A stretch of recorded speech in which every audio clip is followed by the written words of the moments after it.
நம்ம வாழ்க்கையில அநேக தருணங்களில நம்மளுடைய நிந்தைகள் அப்படின்னு சொல்ல போனா அவமானங்கள் எக்கச்சக்கமா இருக்கு. மனுஷ நிமித்தமாக அவமானம், உற்றார் உறவு நிமித்தமாக அவமானம், நண்பர்கள் நிமித்தமாக அவமானம், பெற்றோர்கள் நிமித்தமாக அவமானம், பிள்ளைகளுக்கு பெற்றோர் நிமித்தமாக அவமானம், பெற்றோர்களுக்கு பிள்ளை நிமித்தமாக அவமானம். ஏண்டா பெற்றோர் கூட சில பெற்றோர்கள்லாம் பேசிட்டே இருப்பீங்க, சொல்லிட்டே இருப்பீங்க, ஐயோ இந்த வீட்டுல நான் ஏன் இவங்களுக்கு பிறந்தேன்னு சொல்லிட்டு பிள்ளைகள் எல்லாம் கஷ்டப்பட்டுட்டே இருப்பீங்க. அது மாத்திரமல்ல, இந்த கடத்து நிமித்தமாக அவமானம், இந்த காரியத்து நிமித்தமாக அவமானத்தை சந்தித்துக் கொண்டிருக்கிற நிறைய ஆட்கள் தான் இன்னைக்கு உலகத்துல சுற்றி தெரிந்து கொண்டிருக்கிறாங்க.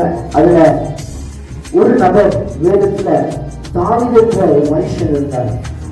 தன்னுடைய மாம்சத்துக்குரிய தகப்பன் நிமித்தமாக அவமானப்பட்டார், கூட பிறந்த சகோதர நிமித்தமாக அவமானப்பட்டார். ஆனா அந்த மனுஷன் அவமானப்பட்ட பொழுதெல்லாம் அவன் நேசித்த ஏசப்பா அப்பான்னு புத்தூர சுடிகாரத்தை பெற்று ஏசப்பானை கும்பிட்ட அந்த ஏசப்பா ஒரு நாள் ஒரு தாவீது அவமானப்படுத்தவே இல்லை. அந்த ஏசப்பாவை நம்பின தாவீதுக்கு எங்கெல்லாம் அவமானப்பட்டு நின்றாரோ அங்கெல்லாம் ஏசப்பா தலையை முதல் செய்தார்.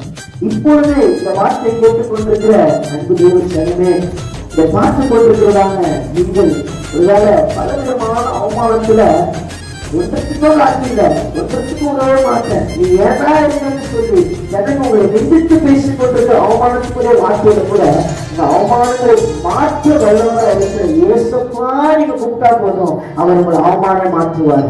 வசனம் சொல்லுது, எனக்கு இரங்கும் கர்த்தாவே, எனக்கு இரங்கும், நிந்தையினால் மிகவும் நிறைந்திருக்கிறேன்.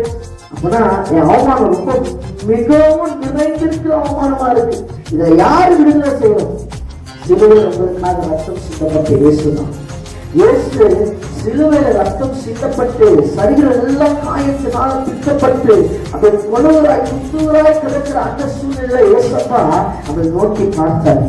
நோக்கி பார்த்ததுனால நம்ம அவமானத்தெல்லாம் அவருடைய சரீரத்துல அவருடைய ரத்தம் சிந்தல சுமந்துட்டார். அதனால நான் இனிமேல அவமானப்படணுமா, இதுக்கு மேல அவமானப்படணுமா, இதுக்கு மேல என்ன அவமானப்படம் இருக்கிறதுக்கு அப்படின்னு சொல்லி நினைத்துக் கொண்டிருக்கிற நினைப்புள்ள மனுஷன் இருக்கக்கூடாமா? அவமானத்தெல்லாம் இயேசு சிலுவையில சுமந்துட்டார். நீங்க பண்ண வேண்டியதுதான் ஒன்னே ஒண்ணுதான், ஏசப்பா உண்மையாக நான் விரும்புறேன், தயவு கொண்டு என் அவமானத்தை நீங்க சிலுவையில சுமந்தீங்களே, நீங்க அவமானம் படமாட்டப்பா.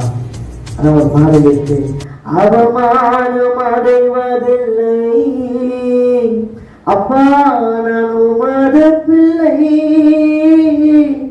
அப்பா நான் உமது பிள்ளை, ஒரு நாளும் அவமானம் அடைவதில்லை. ஏசப்பா